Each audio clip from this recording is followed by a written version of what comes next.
श्री गुरुदेव दत्त. लवंगाचा वापर करून घरातील नकारात्मकता घालवा. लवंगाचे फायदे. प्रत्येकजण श्रीमंत होण्याकरता किंवा आपले गरिबी हटवण्याकरता प्रयत्न करत असतो, पण पूर्णपणे जीव ओतून मेहनत करून सुद्धा यश येत नाही. पदरी अपयश पडते. याचा अर्थ असा की नाही की तुम्ही पडता. कधी कधी तुमची ग्रहदशा सुद्धा चांगली नसते. तुमचे स्वप्न पूर्ण करण्यासाठी किंवा तुमची ग्रहदशा सुधारण्यासाठी काही उपाय आहे. ते तुम्ही केले तर नक्की तुमच्या जीवनात बदल घडेल. लवंगचा वापर सामान्याने आजारपणे औषध म्हणून नाही तर पूजेमध्ये पण लवंगाला ऊर्जेचा वाहन मानलं जातं. मग तो सकारात्मक असो वा नकारात्मक यासाठी. कारण लवंगाचा उपाय तंत्रमंत्रामध्ये पण होतो. घरातील नकारात्मक ऊर्जा घालवण्यासाठी प्रयत्न केला पाहिजे. नकारात्मक ऊर्जा घरात आली नाही पाहिजे यासाठी लवंगाचा उपाय तुम्ही नक्की करून बघा. शनिवारी किंवा रविवारी संध्याकाळी दिवे लागण्याच्या वेळी 5 लवंग, 3 मोठ्या इलायच्या व 3 कापुराच्या वड्या, भीमसेनी कापूर असेल तर फार उत्तम, हे सर्व घेऊन पंक्तीमध्ये मुख्य दरवाजाजवळ जाळायचं. यानंतर याची राख मुख्य दरवाजाच्या उंबरठ्यावर लावायची. घरातील नकारात्मक ऊर्जा घालवण्यासाठी 5 लवंगामध्ये 3 मोठे तमालपत्र, 3 कापूर वड्या सोबत जाळून त्याचा धूर घराच्या प्रत्येक खोलीत फिरवून घेतल्यास देखील नकारात्मक ऊर्जा बाहेर जाते.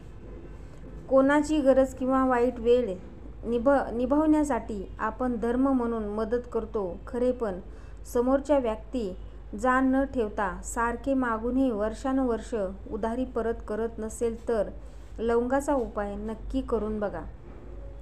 7 लवंगा हातात घेऊन मंगळवारी 7 वेळा मारुती स्तोत्र म्हणायचे आणि त्या लवंगा उधारी घेतलेल्या व्यक्तीच्या घरात दक्षिण दिशेस टाकून द्यायच्या. अमावस्या किंवा पौर्णिमेच्या दिवशी छोट्या हवन कुंडात 21 लवंगा टाकून लक्ष्मी मातेचे स्मरण करत हवन करावे आणि देवीला प्रार्थना करावी की पैसे परत मिळवेत अशी माझी इच्छा. बघा, तो व्यक्ती 7 दिवसात स्वतःहून पैसे घेऊन तुमच्या दारात येईल. नोकरीच्या इंटरव्ह्यूसाठी जाताना 2 लवंगा तोंडात घेऊन चावत जावे आणि इंटरव्ह्यूसाठी जाणाऱ्या कंपनीच्या मुख्य प्रवेशद्वारावर लवंगाचे उरलेले अवेशन फेकावे. हा उपाय नोकरी मिळवण्यासाठी अतिशय प्रभावी आहे. एखादी गोष्टच मेहनत करून सुद्धा फळ मिळत नसेल किंवा बऱ्याच दिवसापासून मनासारखे काहीच घडत नसेल तर 21 मंगळवार तिळाच्या तेलाच्या दिव्यात 2 लवंगा टाकून दिवा पेटवावा आणि मनातील इच्छा हनुमंताला सांगून हनुमान चालीसा म्हणावे.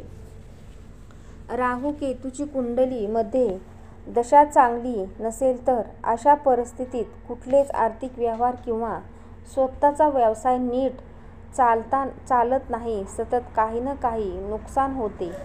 अशा परिस्थितीमध्ये राहू केतूच्या दशा नीट होण्यासाठी शनिवारी कोणाला तरी लवंग दान कराव्या. जर कोणी दान मध्ये घेऊ इच्छित नसेल तर त्या शंकराच्या पिंडीवर अर्पण करून टाका.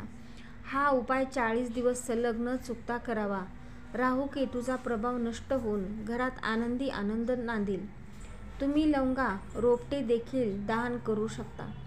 जर तुमची मूल अभ्यासात थोडे कमजोर असेल तर बुधवारी लवंगा लाल कपड्यात बांधून पूजा घरात ठेवून ओम गण गणपतये नमः या मंत्राचा 108 मण्याची माळ आणि रोज 1 लवंग मुलाला खाण्यास द्यावे. असं 11 दिवस करावं. असं केल्याने मुलांची स्मरणशक्ती वाढते. घरातील लहान बाळ कुठल्याही गोष्टीला घाबरत असेल तर 2 लवंगा घरात जाळून त्याची किंचित राख जिभेवर ठेवून त्याच्या कपाळाला राख लावावी. रोज घरामध्ये कापूर जाळून त्याचा धूर संपूर्ण घरात करावा. यामुळे घरातील कलह दूर होतो. त्याचबरोबर कुटुंबातील सदस्यांमध्ये ही प्रेम टिकून राहते.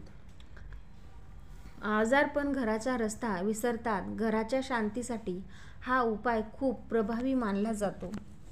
जर तुमचा पैसा एखाद्या व्यक्तीकडे बराच काळ अडकला असेल आणि अनिश्चित खर्च वाढत असेल तर लाल गुलाबाच्या फुलात कापूर आणि लवंगाचा तुकडा टाकून दुर्गा मातेला अर्पण करा. यामुळे आर्थिक लाभासोबत तुमच्या अडकलेले पैसेही परत मिळतील. रोज संध्याकाळी कापूर आरती करावी. शास्त्रीय दृष्टिकोनातून पाहिले तर घरात लवंग आणि कापूर जाळल्याने घरातील हवा शुद्ध होते. विज्ञानानुसार लवंग आणि कापूरमध्ये असलेले घटक घरातील हानिकारक बॅक्टेरिया घालवून टाकतात आणि घरातील वातावरण स्वच्छ राहण्यासाठी मदत करतात. श्री गुरु